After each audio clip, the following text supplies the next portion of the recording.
visi misi.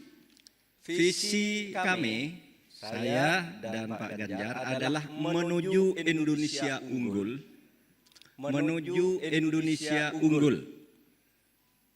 Gerak cepat mewujudkan negara maritim yang adil dan lestari. Jadi tujuannya nanti kita ingin membangun Indonesia unggul dengan menggunakan wawasan negara maritim, negara laut yang adil dan lestari. Nah, ini kemudian kami terjemahkan ke dalam 8 misi gerak cepat. Jadi kalau menuju Indonesia unggul, kami memilih 8 langkah. Ini saja yang akan saya sampaikan, lalu nanti diskusikan.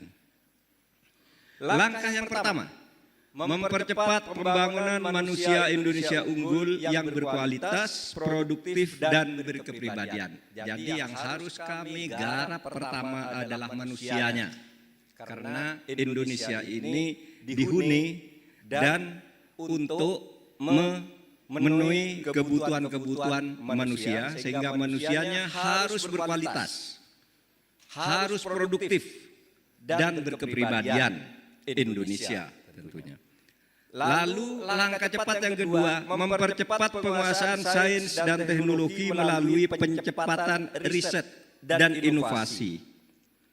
Manusia yang unggul itu harus mampu menguasai sains dan teknologi. Unggul kalau tidak mampu menguasai sains dan teknologi zaman sekarang, itu berarti tidak unggul.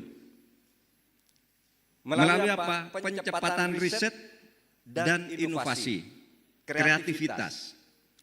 Itu langkah yang kedua. Langkah yang ketiga, mempercepat pembangunan ekonomi berdikari berbasis pengetahuan dan nilai tambah. Kita akan membangun ekonomi berdikari, bukan ekonomi bergantung, bukan ekonomi yang dependen terhadap kekuatan-kekuatan lain di luar kekuatan ekonomi kita, atau malah merugikan potensi ekonomi kita karena kita tidak pernah berdikari, tersandera oleh negara-negara lain. Lalu pembangunan ekonomi tidak cukup, karena sekarang ini kita melihat terjadi indeks Gini rasio yang begitu lebar, ketidakmerataan hasil-hasil pembangunan yang sebenarnya cukup lumayan. Di era COVID kita masih tetap positif, ya, masih cukup lumayan. Tetapi ada masalah lain, yaitu pemerataan pembangunan. Oleh sebab itu, langkah cepat yang keempat adalah mempercepat pemerataan pembangunan ekonomi tumbuh, karena kualitas manusia yang masih teknologi tadi, riset dan teknologi, ekonominya tumbuh dengan menggunakan kemampuan sendiri berdikari, tapi juga harus merata untuk memberantas kemiskinan. Yang kelima, mempercepat pembangunan sistem digital nasional. Saudara, sekarang ini perlu sistem digital nasional. Karena apa? Semua kehidupan kita ini sudah serba digital sekarang ini. Bahkan ada istilah sekarang ini muncul di tengah-tengah kita, yaitu istilah digital dictatorship. Digital dictatorship itu artinya kita itu dikuasai oleh digital. Apa kata digital? Tanpa kita seleksi lalu menguasai cara kita berpikir. Padahal itu belum tentu benar. Maka kita akan mempercepat pembangunan sistem digital nasional. Langkah yang keenam, yaitu mempercepat perwujudan lingkungan hidup yang berkelanjutan melalui ekonomi hijau dan biru, melalui ekonomi kelautan dan agraria dalam arti hijau, perkebunan, pertanian, dan sebagainya. Jadi ekonomi akan kita kembangkan ke sana nanti, dan itu nanti banyak sekali tuh cabang-cabangnya. Naskah ini terdiri dari 28 halaman uraian, yang satu halaman ini, karena itu nanti banyak uraian-uraiannya. Apa itu ekonomi hijau dan ekonomi biru. Lalu yang langkah yang ketujuh, ini yang diberikan sebagai tugas khusus kepada saya sebagai Wapres untuk mengamankan 1, 2, 3, 4, 5, 6, dan 8 itu, maka sebagai calon wakil presiden, jika berhasil nanti, saya harus segera atau mempercepat atau melakukan pencepatan pelaksanaan demokrasi substantif. Karena demokrasi kita ini sekarang lebih banyak prosedural. Asal menurut aturan begini, ketentuannya begitu, padahal di dalamnya miskin etika, terkadang itu dilakukan juga. Sehingga demokrasinya itu, kalau meminjam istilah Gus Dur dulu, kita itu punya demokrasi tapi demokrasi seolah-olah saja, tidak benar-benar demokrasi. Maka kita harus membangun demokrasi substantif, penghormatan terhadap HAM. Itu juga bagian dari tugas yang ketujuh itu, yaitu menghormati, melindungi hak asasi manusia, dan supremasi hukum. Menjadikan hukum sebagai panglima yang hukumnya itu berkeadilan. Sebab hukum itu belum tentu adil. Kalau hukum diartikan sebagai ketentuan tertulis, itu belum tentu adil.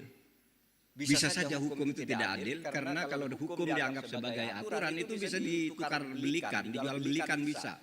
Pakai pasal ini begini hasilnya, pakai pasal ini begini hasilnya. Oleh sebab itu, kalau di dalam kitab suci Al-Quran itu disebutkan, hukum itu belum tentu adil. Al-Quran mengatakan begini, wa idza hakamtum bainan nas an tahkumu bil adl. Kalau kamu menegakkan hukum di antara manusia, hendaknya berhukum dengan adil. Kenapa berhukum dengan adil? Karena ada hukum yang tidak adil. Jadi hukum itu substansinya adalah keadilan, serta keamanan yang profesional. Dan yang kedelapan, yang terakhir, mempercepat peningkatan peran Indonesia dalam mewujudkan tata dunia baru yang lebih berkeadilan melalui politik luar negeri yang bebas aktif dan memperkuat pertahanan negara. Itu visi menuju Indonesia unggul, gerak cepat mewujudkan negara maritim yang adil dan lestari dengan 8 langkah. Pertama manusianya, kedua riset teknologinya, yang ketiga pembangunan untuk pertumbuhan ekonominya, yang keempat pemerataan dari hasil pertumbuhan ekonomi itu, yang kelima pencepatan pembangunan sistem digital, yang keenam percepatan perwujudan lingkungan hidup.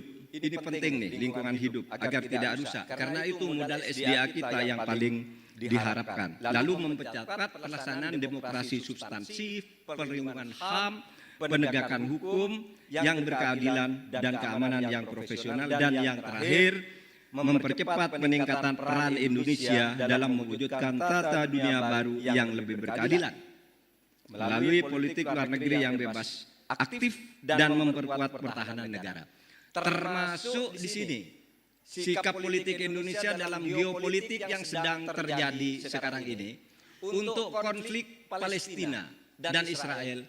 Indonesia tetap ada pada pendirian memihak Palestina dengan meminta segera dilakukan penghentian serangan-serangan, karena Indonesia sudah punya sikap tidak akan pernah membuka hubungan diplomatik dengan Israel selama Palestina belum diakui eksistensinya sebagai negara merdeka oleh Israel. Nah, itu saja visi dan 8 misi calon presiden, wakil presiden Ganjar Mahfud.